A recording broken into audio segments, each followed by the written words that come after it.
पराली जलाने की समस्या से निजात पाने के लिए जो पूसा इंस्टीट्यूट ने घोल बनाने का तरीका निकाला है, तो आज से 10 दिन पहले ये घोल बनाने की प्रक्रिया दिल्ली में शुरू हुई थी। आज वो घोल बन के तैयार हो गए हैं और दिल्ली में लगभग 700 से 800 हेक्टेयर ज़मीन है जो कि धान जहाँ पे उगाई जाती है, नॉन बासमती धान, और उसके वहाँ पे पराली निकलती है, जिसकी वजह से कई बार उनको जलाना पड़ता था। अब ये घोल यहाँ पे छिड़का जाएगा और इसका सारा इंतजाम दिल्ली सरकार ने किया है। सारा घोल दिल्ली सरकार ने बनवाया है और इसको छिड़कने के लिए ट्रैक्टर्स का इंतजाम और छिड़कने वालों का इंतजाम, सारा इंतजाम दिल्ली सरकार ने किया है। किसान को इसके लिए कोई कॉस्ट नहीं देने की ज़रूरत है। अगले कुछ दिन के अंदर ये सारे 700 साढ़े 700 हेक्टेयर में छिड़काव हो जाएगा और उसके बाद 20-25 दिन के अंदर ये पूरी ज़मीन जो है वो ये खाद में कन्वर्ट हो जाएगी सारी पराली, और अगली फसल बोने के लिए 20-25 दिन में ज़मीन इनकी तैयार हो जाएगी। तो मैं उम्मीद करता हूँ, जैसा पूसा इंस्टीट्यूट पिछले 4-5 साल से इस पर एक्सपेरिमेंट कर रहा है और उनका ये कहना है वो काफ़ी ट्रायल्स और पायलट प्रोजेक्ट्स कर चुके हैं, तो मैं उम्मीद करता हूं कि जो पूसा इंस्टीट्यूट का क्लेम है वो सही है और इसके बाद किसानों को फ़ायदा होगा। अभी तक किसान इसको जलाया करते थे, जलाने की वजह से जो यूज़फुल बैक्टीरिया होते थे ज़मीन के वो भी मर जाया करते थे। अब ये करने से इनका एक तो फर्टिलाइज़र कम इस्तेमाल होगा बाद में, और दूसरा प्रोडक्टिविटी बढ़ेगी ज़मीन की और इनका प्रोडक्शन बढ़ेगा। मुझे थोड़ी चिंता ये हो रही है कि अब आसपास के राज्यों के अंदर फिर से पराली जलने का काम शुरू हो गया है और जिसकी वजह से धुआं अब धीरे धीरे दिल्ली पहुंचने लगा है।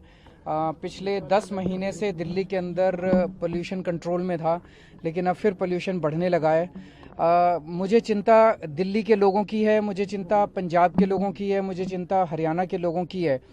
आप ये सोचिए कि पंजाब से जो धुआं आता है दिल्ली तक आते आते तो फिर भी थोड़ा सा कम हो जाता है, लेकिन उसके बावजूद दिल्ली में कितना धुआं आता है। जिस गांव के अंदर जो किसान, पंजाब में जिस गांव के अंदर किसान अपनी पराली जलाने के लिए मजबूर हो रहा है, वो मजबूरी में पराली जलाता है, उसे कोई जलाने में मज़ा नहीं आता, उसके तो और ज़मीन ख़राब होती है पराली जलाने से। जो किसान जलाने को मजबूर हो रहा है, उस गांव के अंदर कितना पोल्यूशन होगा ये आप सोच सकते हैं। वो तो उड़ के दिल्ली तक आता है ना। तो पंजाब के किसान दुखी हो रहे हैं, हरियाणा के किसान दुखी हो रहे हैं, उत्तर प्रदेश के किसान दुखी हो रहे हैं, दिल्ली की जनता दुखी हो रही है और सारी सरकारें आंख बंद करके बैठी हैं। तो मैं उम्मीद करता हूं कि बाकी सारी सरकारें भी ठोस कदम उठाएंगी ताकि किसानों को भी इससे राहत मिल सके और सारे उत्तर भारत को प्रदूषण से मुक्ति मिल सके। केंद्र सरकार गंभीर है पराली बायोडिकम्पोजर को लेकर, क्योंकि आपने पड़ोसी राज्यों से बात की थी। सबको काम करना पड़ेगा, सबको गंभीरता से काम करना पड़ेगा। ऐसा नहीं हो सकता, पिछले कितने सालों से अब ये हर साल इस वक्त अक्टूबर, नवंबर, दिसंबर में पूरा उत्तर भारत प्रदूषण की वजह से दुखी हो जाता है, लेकिन ऐसा क्यों है कि कोई कदम नहीं उठाए जा पा रहे हैं। तो सब सरकारों को मिलके ब्लेम गेम छोड़िए, हमें एक दूसरे को ब्लेम नहीं करना, सबको मिलके इसका समाधान निकालना है। काफी उपाय किए जा रहे हैं। सबसे बड़ा सवाल है टाइम जो 1 महीने का लगता है, क्या आपको लगता है कि पड़ोसी राज्यों के किसानों के पास 1 महीने का समय होगा? अगर सरकारें, दिल्ली सरकार 700 हेक्टेयर के लिए कर सकती है तो बाकी सरकारें भी, मैं जब हमने ये शुरू किया था मैंने उनसे काफ़ी संपर्क करने की कोशिश की केंद्र सरकार से।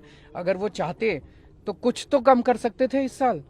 ये पूसा वाला जो हमारे को टेक्नोलॉजी आया, ये हमें लेट पता चला, सितंबर के महीने के आसपास पता चला, उनको भी पता था। तो गंभीरता चाहिए सब लोगों को मिलके, सारी एजेंसीज को, सभी को मिलके इसके बारे में गंभीर होना पड़ेगा।